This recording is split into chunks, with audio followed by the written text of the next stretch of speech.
Hey everybody! In today's video, I'm going to show you how you can decorate stamped and die cut images in the style of Indigenous and Aboriginal Australian art.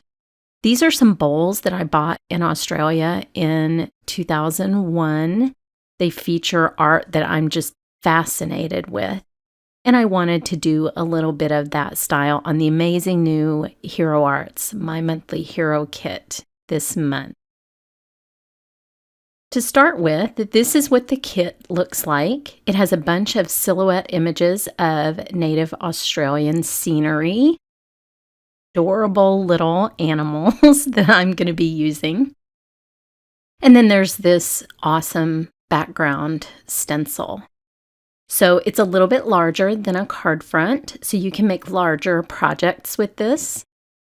And I am going to just attach my cardstock to the back of the stencil with a little bit of blue painter's tape. Now, included in the subscription boxes this month is a fun little enamel pin. And outside of there, $1 from the sale of every pin will be donated to COVID-19 disaster relief. Hero Arts is always doing lots of charitable stuff that I love. So I'm using life-changing blender brushes and Hero Hues inks to create my background for my little decorated animals. And I love these colors together. The yellow and orange creamsicle up to fruit punch make for very vivid sunsets.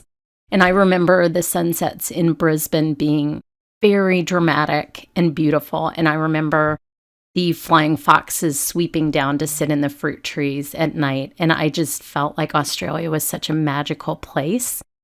I was thrilled to see this. It's actually the only other country that I've been to in my life that I felt like it was home.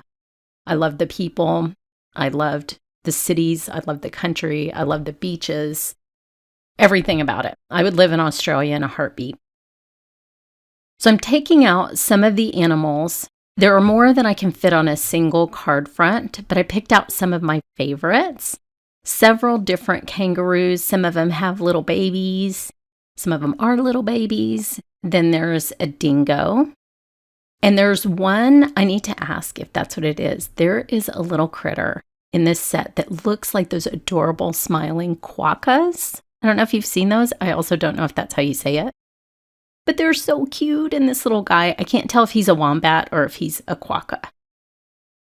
However you say it. But he's cute. He's so cute. And the birds in Australia especially, they're not afraid of human beings. They would come right up to us, all these exotic tropical birds. We were there in kind of at the end of summer. We were there in February of 2001. And I was just amazed at how friendly the wildlife is in Australia. I'm not talking about those big spiders, of course. I'm going to stamp these in black as a backdrop for my decorations. And as you can see, I need a refill to my ink pad. So I'm just going to stamp it several times. I love that the Misty lets me do this. And this is the new black Hero Arts Misty. And I just love the way this looks on my desk. So I'm stamping these until they're a nice dark black. You do want them to be really, really solid and filled in so that your white details show up well. And it's easy just to stamp them all at once. Tape the dies onto the cardstock. And then cut them out for your little die cut designs. I will decorate them before I die cut them, just so that you can see them all together on one page, and also so that I don't have to hold a little tiny die cut while I do this. See that little platypus? Isn't he cute? I would love to have a platypus. I was obsessed with those when I was a kid. So the Indigenous styles of art or Aboriginal art in Australia, they have a fascinating history. I'm more familiar with Native American art symbols, but I remember when we were there, we were in this shop where we bought the bowls, and I was really drawn to the dot style of Indigenous art, and they told me that the dots sometimes were used to obscure symbols and things that are considered sacred and secret to their culture. And that's sort of how that art style developed. And I just thought that was the coolest thing ever.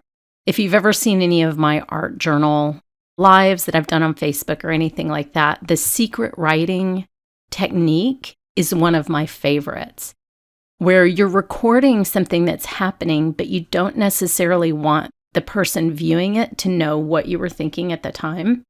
And that's what it reminded me of.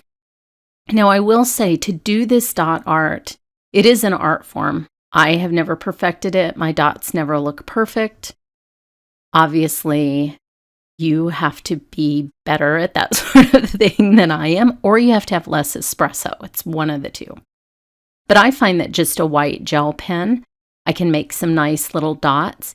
And if you are moving quickly, I'm moving kind of quickly here, and that's not the best technique for getting the brightest white. You want your pen to move slowly. So what you can do is there's a Derwent paint pen that I sometimes go over my white gel pen with to make it brighter and more solid. If there's an area where I've gone too fast and you can see the black of the ink through the pen.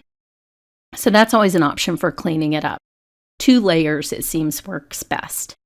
Now, for the 2 little guys that wouldn't fit on my first card, I made a beach scene because Australia has some of the most beautiful beaches in the world. We went to the Gold Coast when I was there, and that's a very unique kind of beach that I've never seen in America and just absolutely stunning.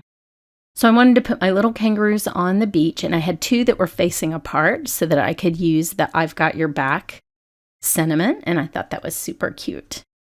Now I'm using Hero Arts liquid watercolor. These are amazing for the type of technique that I'm doing right now, and I'll tell you what some of the differences are between this and just a traditional pigment watercolor. Now I have a wide water brush here. You can coat your whole cardstock with a wide water brush, or you can just spray it and make sure that you get the back wet as well. That'll keep it flat while you're painting. Now I have a paper towel here that's rolled up, and I have a Cup of Joe ink pad for the sentiment because that works well with the sand.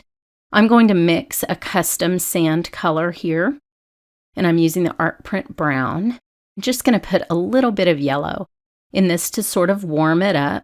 These are colors that I remember from my trip there. And I do just a diagonal line of this color for the sand. And make sure that you have enough pigment down because it will naturally dry a little bit lighter. Go a little darker than you think. Now this stunning blue I'm putting on the top, and I really need to have a lot of pigment on this part for the wave technique that I'm going to show you. But as I put this down, you'll notice if I was painting with traditional watercolor, all that blue would be sucked down into the sand. And instead with these liquid watercolors, they just blend at the edges, but it's not pulled down into the brown, obscuring my sand. With your rolled up paper towel, which I call a wave machine, you will just blot out some areas to make it look like surf. And there you have your beach scene for your little kangaroos. So here are the finished cards. I have lots more and giveaways and more information on this month's release over on my blog.